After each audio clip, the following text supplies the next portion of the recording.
오늘은 총각이라는 단어의 어원에 대해서 알아보겠습니다. 총각이라는 말을 국어 사전에서 찾아보면은 결혼하지 않은 성년 남자를 가리킨다고 되어 있습니다. 그리고 수총각, 아직까지 여자와 성관계를 해본 적이 없는 남자, 수총각을 총각이라 한다고 되어 있습니다.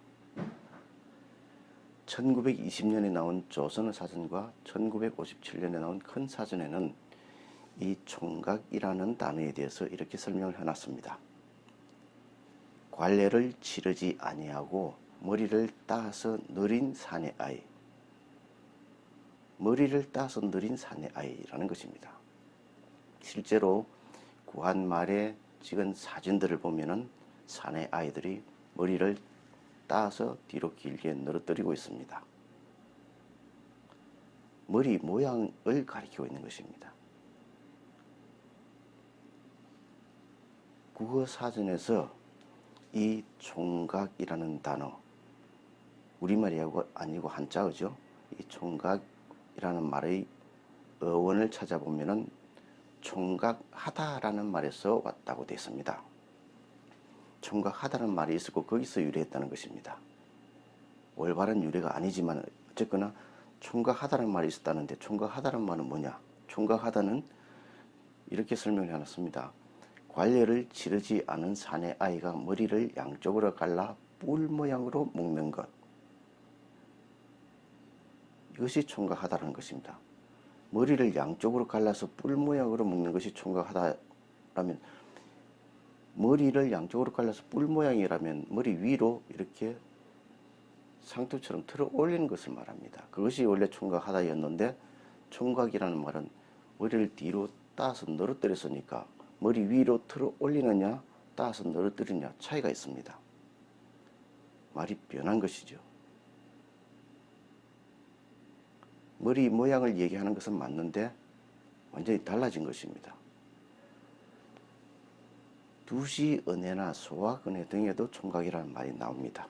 근데 다 소의 뿔처럼 머리 위에 상투 틀어 올리듯이 딱 감아 올린 것을 총각이라 했는데, 그 이후로 후대로 내려오면서 뒤로 따서 늘어뜨린 모양을 총각이라고 하는 것으로 의미가 변했습니다.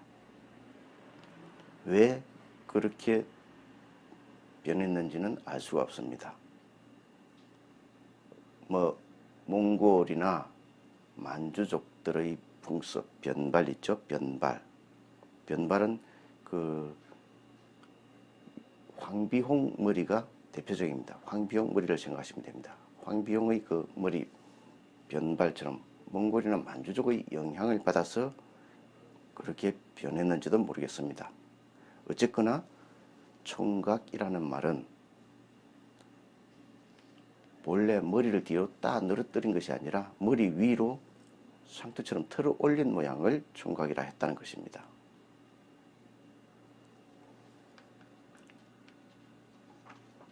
중국이나 일본에서도 마찬가지입니다. 이 총각, 이 한자는 전부 총각입니다. 이 한자는 대만과 우리나라가 쓰는 정자입니다. 총각, 이것이 정자입니다. 이것은 일본에서 쓰는 거, 이것은 중국에서 쓰고 있는 약자입니다. 이것을 중국에서는 간체자라고 하죠. 일본에서는 총각을 이렇게 설명해 놨습니다. 일본어로 총각은 아게마키라고 합니다. 아게마키. 아게는 아게로 위로 올리는 것입니다. 그리고 마키는 두루마리를 말합니다. 그러니까 위로 두루마리를 머리 위에 올리는 것입니다. 즉 쌍상투를 총각이라 한다고 되어 있습니다. 머리 위에 상투를 두 개 쌍으로 튼 것이 총각이라는 얘기입니다. 일본어 사전에 그렇게 되어 있습니다. 중국에는 이 총각을 중국 백과사전에 보면은 고대의 미성년자 두발 모양을 가리킨다고 되어 있습니다. 고대의 미성년자의 머리 모양이라는 것입니다. 8살, 9살에서 한 10서너 살 사이의 아동을 총각이라 했다고 합니다. 그리고 머리 위에 뿔처럼 상투를 2개 튼 것을 총각이라 했다고 설명해 놨습니다. 그래서 총각을 한 글자로 뭐라고 했냐면은 쌍상투관입니다. 이게 상투인데 2개, 사슴뿔처럼 생겼죠. 사슴뿔처럼 2개 이렇게 생겼습니다. 그래서 뿔처럼 생긴 이 2개의 상투를 나란히 틀은 이것을 중국에서는 한자 한 글자로 관, 이 한 글자로 씁니다. 총각은 바로 이것을 가리킨다라고 설명해 놓고 있습니다.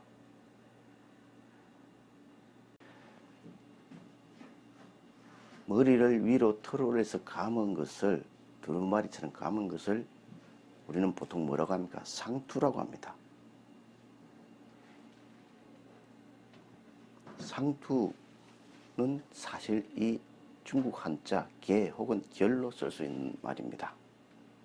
머리 위에 틀어 올린 상투는 중국에서는 개나 결로 쓰지 이 상투나 총각이라고 하지 않습니다. 총각은 머리 모양을 두고 일컫던 말에서 비롯된 것으로 보이는데 머리 위에 틀어 올린 것은 상투입니다. 그런데 상투, 감투에 대해서 잠깐만 언급하고 넘어가겠습니다. 상투는 머리털을 위로 감아 올려서 이렇게 묶은 것입니다. 머리털입니다. 그 위에 쓰는 거, 그물처럼 만들어서 그 위에 모자처럼 쓰는 것이 감투입니다. 상투와 감투는 다릅니다. 머리 모양 그리고 그물 모양의 모자, 감투 전혀 다릅니다. 그런데 원래는 이 상투가 감투와 같은 말이었다고 저는 생각합니다. 이 상을 가리키는 순 우리말이 감입니다. 우리 한국어에서 감은 임금을 가리킵니다. 단군 왕금의 금, 그 임금을 가리키는 말입니다. 금. 그리고 감, 금 부전됩니다. 감은 저 위에 있는, 제일 머리 꼭대기에 있는, 머리 위에 우리 가마가 있죠. 가마. 바로 그것입니다. 감.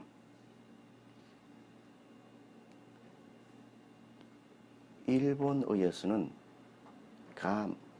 이 감을 연진한 가미가 신을 가리키거나 높은 관리를 가리킵니다. 이 상에 해당하는 우리말이 위이고 일본어는 우에입니다. 그런데 그 위, 가장 머리 위를 감이라고 합니다. 일본에서는 가미, 그러니까 수령, 높은 사람 또는 신을 가리킵니다. 우리는 감이 임금 또는 머리를 가리킵니다. 그러니까 상과 감은 사실 같은 말이라는 얘기입니다. 같은 말이었는데 하나는 상투로 바뀌고 하나는 감투로 해서 달라진 거예요. 원래 상과 감은 같은 말이었습니다. 상감 하면은 임금을 가리킵니다. 상감마마 할 때 상감은 한자어와 우리말 감이 똑같은 의미를 가진 말이 중첩되어 만들어진 것입니다. 이처럼 한자어와 우리말이 합쳐져서 중첩되어서 만들어진 말들 전에 소개한 적 있죠. 무당, 담장, 봉우리, 정수리 같은 말이 그렇습니다. 이 상감도 같은 임금을 가리키는 말, 이 2개 합쳐진 것입니다. 주상이라는 말도 있죠. 주상. 주상은 뭘 가리키는지 주상전하 납시오 임금을 가리킵니다. 이 주는 뭡니까? 고등학교 때 서동요를 배웠으면 다 아실 겁니다. 선화공주 주은. 선화공주 주은의 주가 님이죠. 님, 그리고 이건 감, 임금을 말합니다. 주상 임금입니다. 그래서 상투와 감투는 본래는 같은 말이었는데, 이건 한자어고 이거는 감은 우리말, 같은 말이었는데 다르게 하나는 머리 털을 틀어 올린 이것을 가리키는 말이 됐고, 하나는 모자를 가리키는 금으로 된 모자, 감투를 가리키는 말로 다르게 분화가 됐다는 얘기입니다. 보통 상투라고 하면은 우리는 머리 위에 한가운데 한 개만 틀어 올리는 것을 떠올립니다. 상투하면 그렇죠. 가마솥 뚜껑의 그 손잡이처럼 그러한 것을 상투라고 연상을 하는데, 대부분 그렇습니다. 저기 진시황의 병마용에 보면은 그 토용이 굉장히 많이 있죠. 거기에 상투를 보면은 한 개씩입니다, 대부분.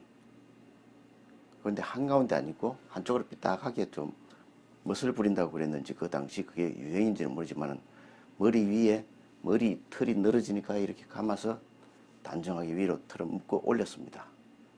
감아 올린 거죠. 그게 상투입니다. 그 진시용의 백마용 그 토용들 보면은 상투를 많이 틀고 있는데, 한 개를 튼 사람들이 대부분이지만은 두 개를 튼 것으로 보이는 사람도 꽤 있습니다.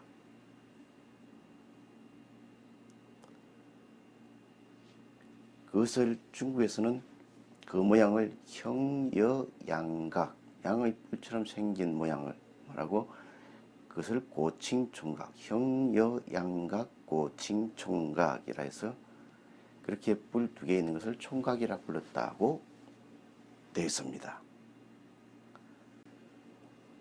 우리나라에도 옛날에 그렇게 상투를 한 개가 아니라 두 개 튼 사람들이 있습니다. 조선 세조 때 만들어진 1466년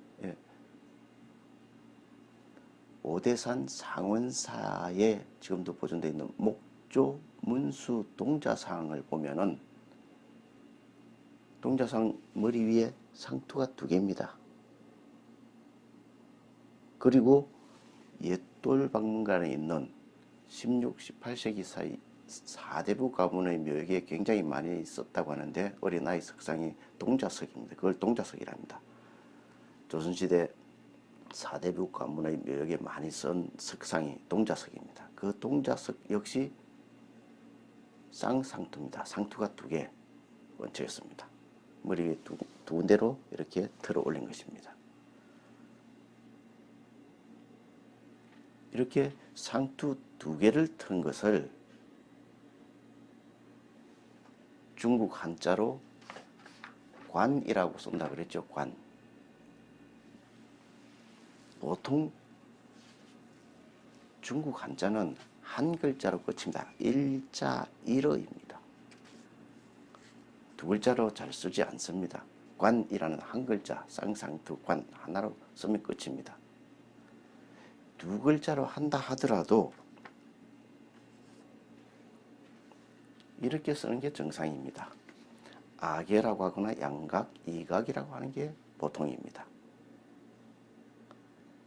아계는 이 모양이 두 개 갈라져서 뿔처럼 생겼죠. 요즘 아계라고 합니다. 중국 역사 드라마나 영화를 보면은 아계 머리를 한 여배우들이 나옵니다. 이 아계 머리는 그 스트리트 파이터라는 게임 캐릭터의 춘리가 있죠. 춘리의 머리가 바로 이 아계입니다.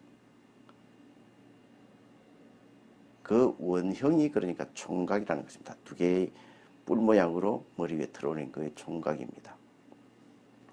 그런데 그렇게 두 개면은 이렇게 아계라고 하거나 양각이라고 하거나 이각이라고 하는 것이 정상입니다. 그런데 난데없이 총각이라고 쓴 것입니다. 총각. 왜 이각, 양각 이런 식으로 하지 않고 총각이라고 했을까요? 중국다운 표현은 아계입니다. 그리고 양계, 이계이지 각으로 쓰지 않아야 맞습니다. 각으로 썼다는 것도 이상하고 개로 써야 되는데 각으로 썼다는 것도 이상하고, 이렇게 써야 할 것을 총이라는 글자를 썼다는 것입니다. 도대체 왜 총각이라는 희한한 한자로 썼을까요?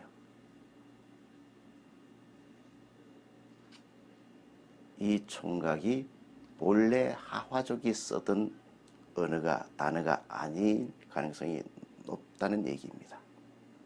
다시 말해서 하화족의 언어가 아니라 하화족 이웃에 있던 인접한 언어권에서 쓰던 말이 중국어로 들어간 것인데, 그 인접한 국가들이 쓰던 말은 무엇이냐?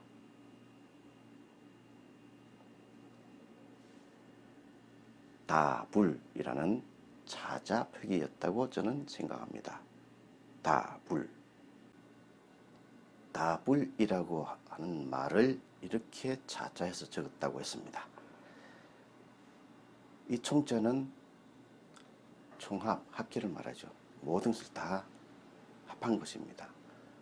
전부 다를 말합니다. 전부 다. 그래서 사전을 찾아보면 다총이라고 있습니다. 다총. 전부 다를 말합니다. 이 글자가 그런 의미를 가지고 있습니다. 그리고 각은 뿔각자입니다. 뿔의 고어는 이겁니다. 스불. 신라 17관등 중에서 첫 번째 관등 이름이 서불감을 각간이라고 되었습니다. 각간의 각은 사음 훈차한 표기이고, 서불감의 서불은 음차한 표기입니다. 서불은 음차한 것이고 각은 사음 훈차. 어느 것이 음차이고 어느 것이 훈차인지를 알아야 됩니다. 영식이 대학에서 석사 과정까지 밟고 박물관에서 일하는 사람이 이 각간과 서불감의 음차 훈차조차도 모르는 사람이 있습니다. 제가 인터넷에서 만나보니까 그런 사람이 있었습니다. 음차 훈차 쉽지 않습니다. 굉장히 어렵습니다. 역사를 전공한 사람도 잘 모르고 있을 정도입니다. 이 영상을 보는 분들 중에 음차 훈차를 어느 정도 알아차린다면 굉장히 똑똑한 사람입니다. 제 영상을 보는 분들 중에 음차, 훈차, 사음훈차 기본적인 것도 모른 채 고려 국명이 어떻고 백제 국명이 어떻고 떠드는 사람들이 있습니다. 그러지 마시기 바랍니다. 인터넷이나 유튜버 영상에도 석사, 박사, 교수라는 사람들조차 한심한 소리를 지르는 사람들이 많이 있습니다. 기본적인 음차, 훈차도 모르면서 무슨 백제 국명이 어떻고 신라 국명이 어떻고,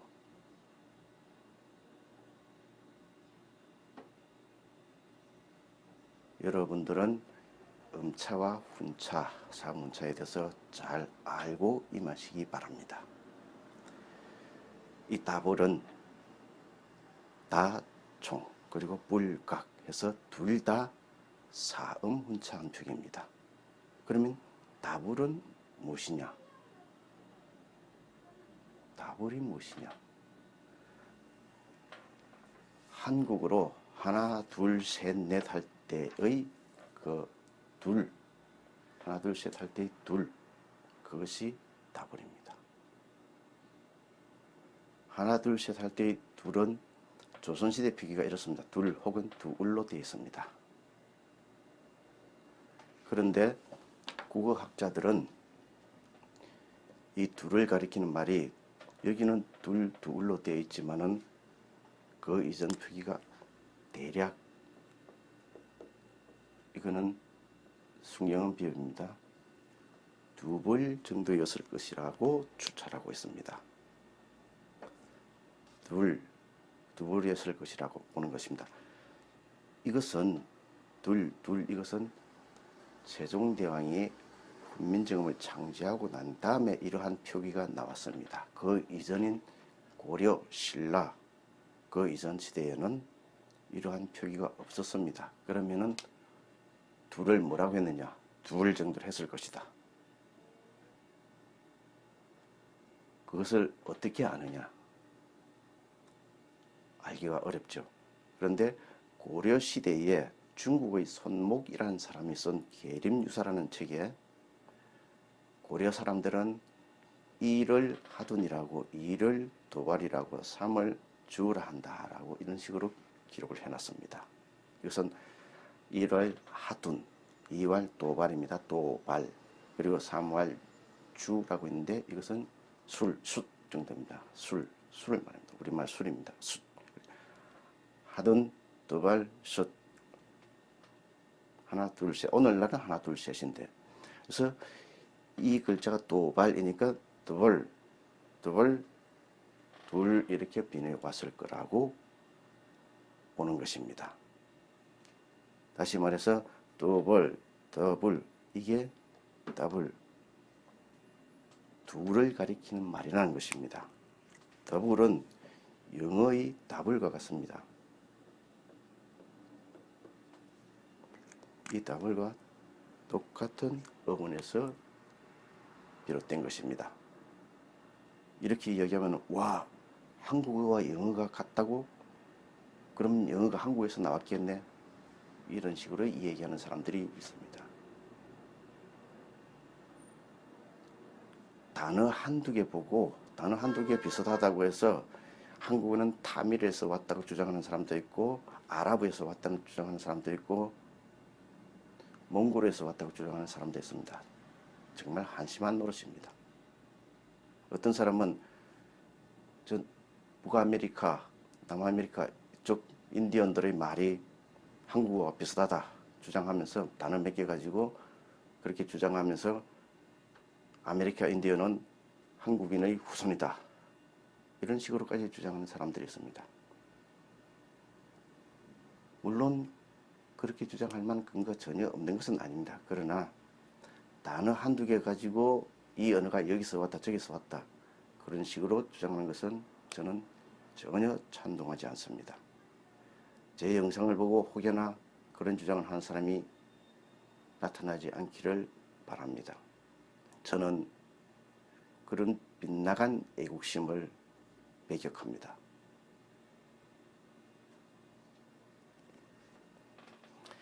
더블이 둘을 가리키고 영어의 더블과 같다고 했습니다. 여기에서 비롯된 말이 또 있습니다. 더블입니다. 우리가 보통 쓰는 말에는 더불어입니다. 더불어. 그래서 더부살이라는 말이 있는데 더부살이 지금은 더부살이가 남한테 얹혀 사는 것을 가리키는 말처럼 여겨지고 있지만 본래는 그렇지 않습니다. 더부살이는 함께 더불어 함께 사는 사람을 말합니다. 같이 사는 사람 더부살이입니다. 예전에는 담화살이라고 했습니다. 더부살이, 담화살이 같은 말입니다. 이 담화는 담화살이의 담화는 동물을 말합니다. 동무 함께 동무가 되어서 사는 살이입니다. 더부살이, 담화살이. 조선시대 인명에 다물살이라는 사람이 있습니다. 다물살이는 동무처럼 함께 더불어 사는 사람입니다. 다물살이와 더불살이 같습니다. 동무처럼 함께 사는 것이 다물살이입니다. 또 지장비라는 이름이 나오는데 지장비는 더불살이입니다. 더불살이. 이 다불입니다. 그대로의 다불입니다. 다불살이. 다불살이가 아니고 다불비입니다. 죄송합니다. 지장비는 다불비. 그리고 다물살이, 다불 다 같은 말에서 조금씩 다르게 변한 것입니다. 고구려 고주몽의 이름은 주몽, 추몽, 추모, 중모, 도모 등으로 되어 있습니다. 그 고주몽의 이름은 추모 정도로 불렀던 이름을 그렇게 한자로 음차하여 여러 가지로 적은 것입니다.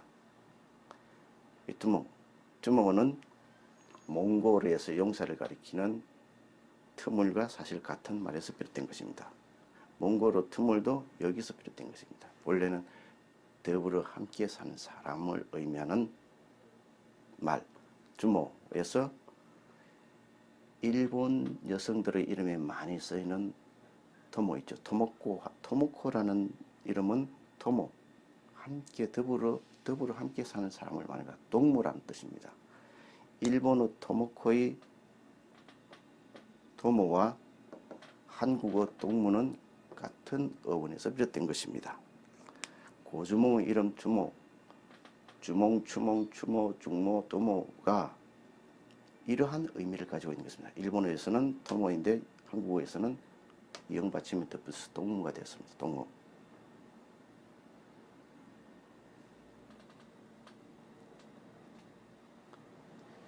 이 더불어의 더불을 한자로 쓰면은 어떻게 됩니까?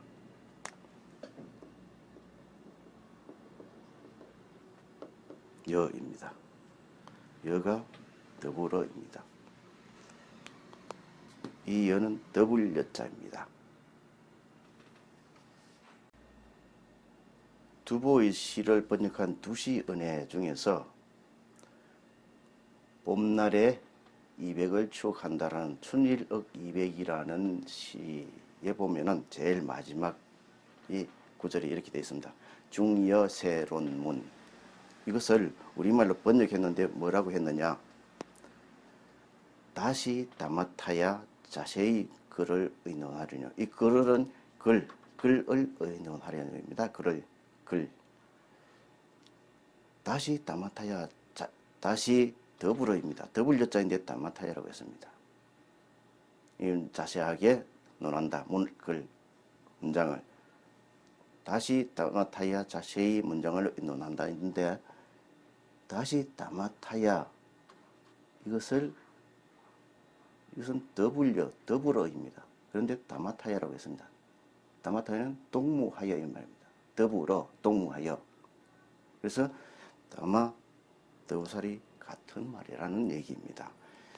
둘을 나타내는 동무도 하나가 있고 더 하나가 더 있어야 동무가 됩니다.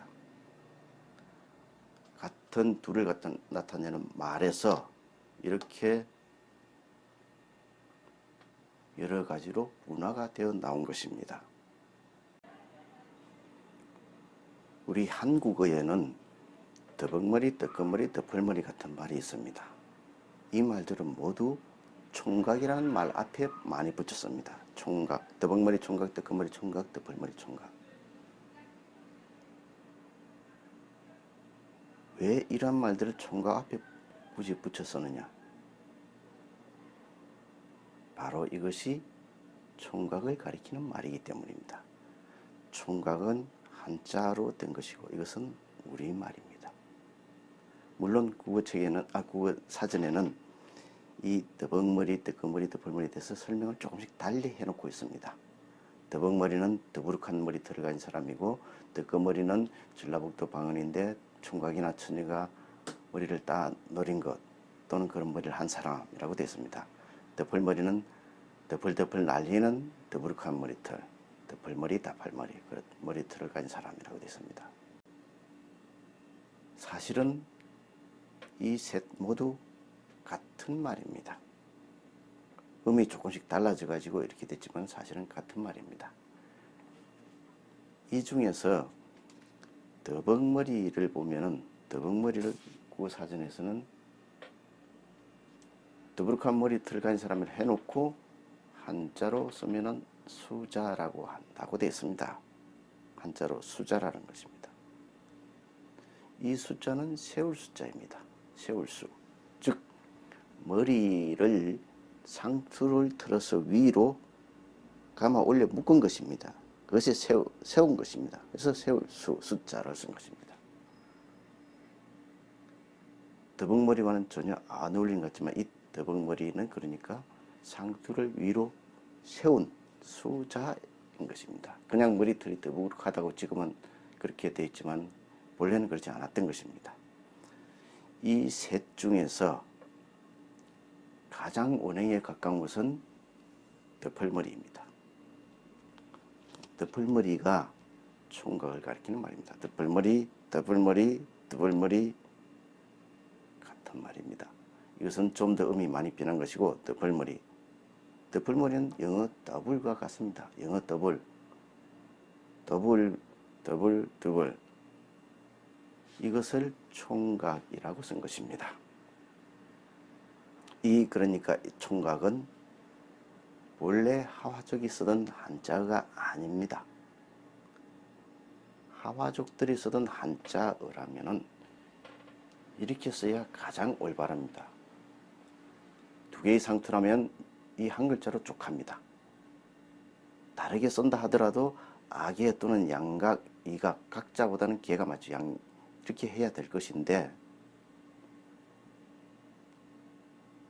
이렇게 써야 그나마 하와족들이 쓰던 언어라고 할 수 있는데 이상하게도 총각이라고 한 것입니다. 이것은 하와족들이 쓰던 언어가 아니라 한국인들의 조상 또는 한국인들과 같은 언어를 사용하던 사람들이, 고대인들이 더블머리라고 하던 것을 이 더블머리, 더블을 더블이라고 이렇게 사음문자에서 자자표기에서 적었던 말이 하와족에게 역으로 흘러들어간 것입니다. 제가 다른 영상에서 여러 번 얘기한 바 있습니다. 음차 표기나 진의 훈차 표기와는 달리 사음 훈차는 언어권의 경계를 구분하게 해주는 아주 중요한 기능을 가지고 있습니다. 사음 훈차의 중요성이 거기에 있습니다. 이것이 사음 훈차입니다. 우리는 처녀, 총각, 그리고 선비족이 세운 나라의 국명, 연, 이러한 것들이 처음부터 한자어였을 거라고 믿어 의심치 않았습니다. 하지만 아닙니다.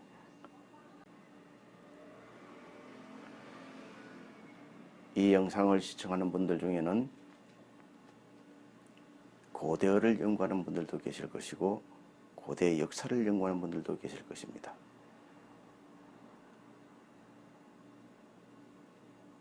제가 다루지 못한 부분, 제가 미처 알아내지 못한 부분을 좀 더 깊이 연구해서 명쾌하게 밝혀내 주시면 대단히 고맙겠습니다.